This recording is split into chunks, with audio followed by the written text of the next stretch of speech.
would think that you would read the headline and scroll away, right? Wrong. I looked into it and now I have to tell you about it. Darlington, England, 1998. Julie Patterson was born in Durham. I think you say it Durham. Durham.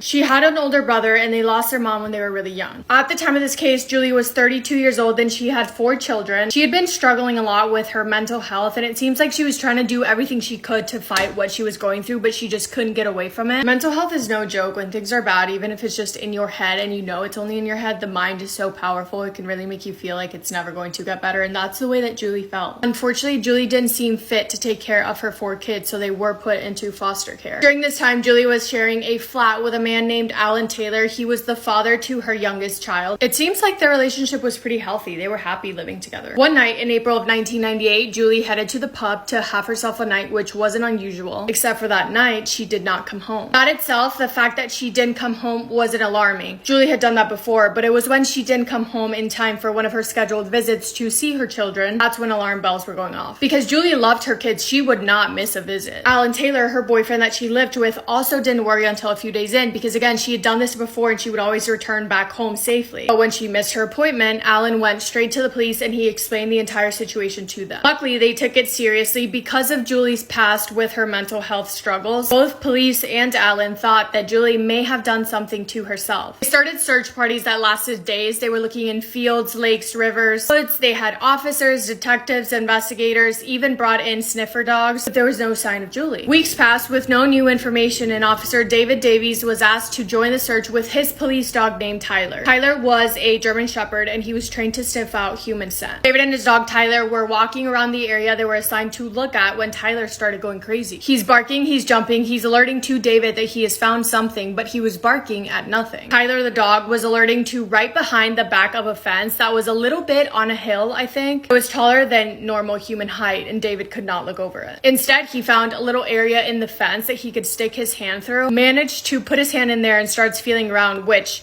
bold move, could never be me. He's feeling around, he can't really feel anything, but he starts smelling a foul smell. Something that was smelling like it was rotting. It was weird. So he put Tyler in his car. He went around to the front of the house to see if he could get a better look. An older lady is now standing at the front yard and he's shining his flashlight because it's dark out towards the bags, and the lady says, "Oh, don't worry about that. Some kids were just running around the other day and they just threw the bag over the fence." She's like, "I'm sure it's nothing." And David asks the lady, "Well, do you mind if I go through your backyard and take a closer look at it?" He says sure. He walks towards the bag, opens the bag. Inside the bag there's a pillowcase. Inside the pillowcase, decomposed human body, maggots, flies, and the bad smell that he was smelling.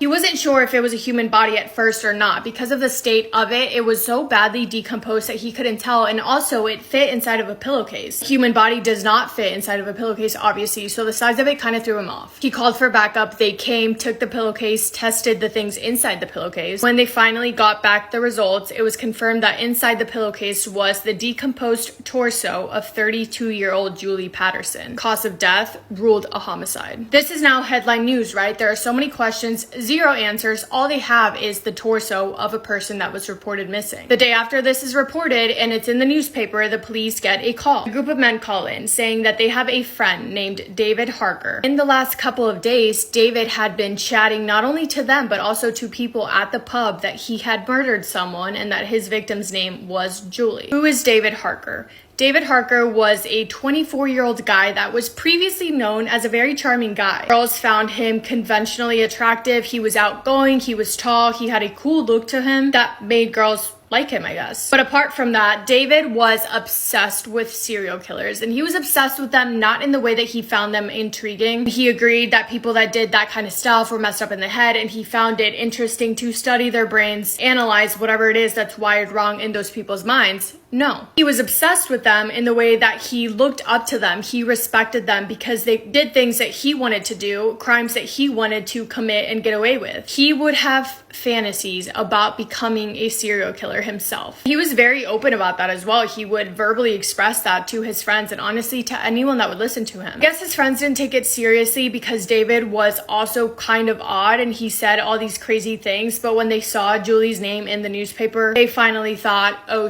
He's been saying he killed someone. He's been saying her name is Julie. Now there's a dead person that was found in the newspaper. He must be telling the truth. Let me give you an example of what I mean when I say he was kind of odd. He had 2 tattoos of words on the sides of his head. One was the word subhuman and the other word was disorder tattooed on his scalp. Like he wanted those tattoos. He paid money for them. Remember, his friends are the ones that are calling police to give him his name. And it sounds like by the way that they were describing him, David kind of had 2 different sides to him. One that was well liked by anyone that he met, that people loved being around, and the second one that was dark, mysterious, and borderline concerning. Police get a search warrant and they go to search David's apartment, knock on the door. David's not home, so they go inside.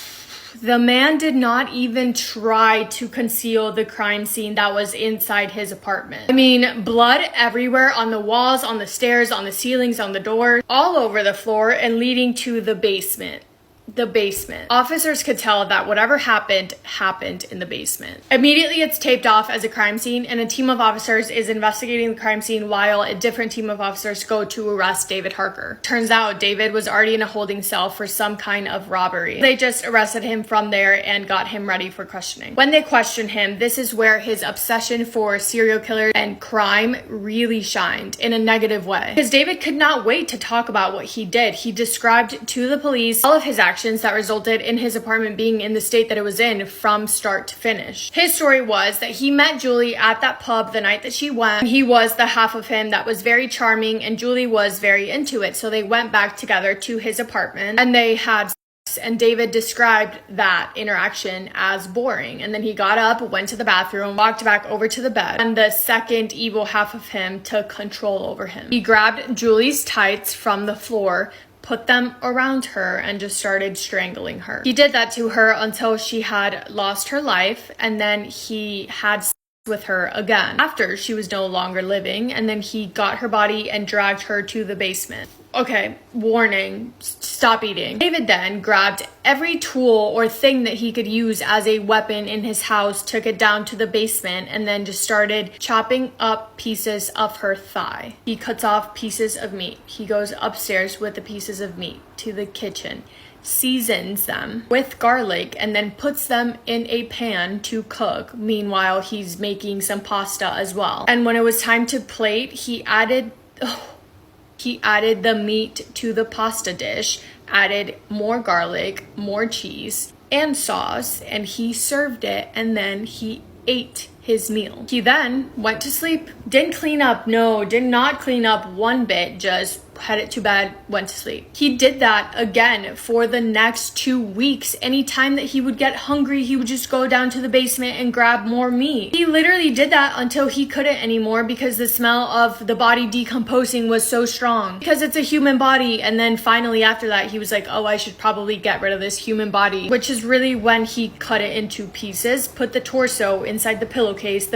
in the trash bag, dumped the trash bag in some random yard. With that, David Harker had confessed, but he was only charged with manslaughter on the grounds of diminished responsibility, whatever that means, honestly. The rest of her body has never been found. Officers have followed hundreds and hundreds of leads, taken hundreds and hundreds of statements, but they've never been able to find it, and David refuses to let anyone know where the rest of her body is. Julie Patterson's family knew that she was missing, of course, and they knew that she had been found no longer alive, but they didn't really know the details of the crime. But Julie Patterson was a mother, she was a daughter, she was a grandchild, she was a friend, and so many of her loved ones found out what had really happened to her through the news, which is absolutely soul crushing. Like, I have goosebumps. David was sentenced to life in prison, but his minimum amount of years that he had to be in prison before being eligible for parole was only 14 years. The idea that someone that did that to a person and is capable of doing that, like killing someone period, but then killing someone and doing that to her body for the next 2 weeks,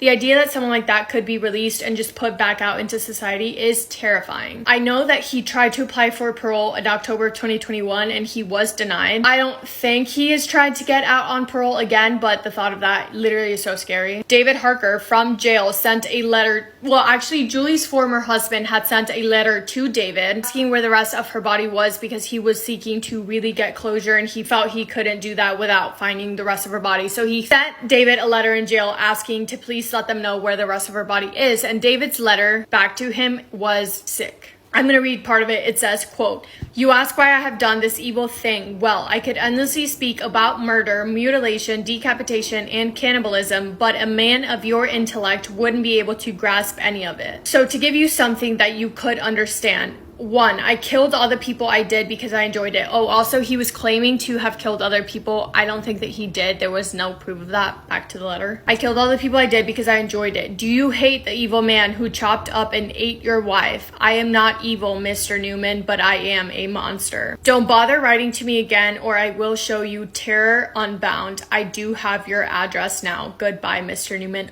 Ugh, he's so creepy.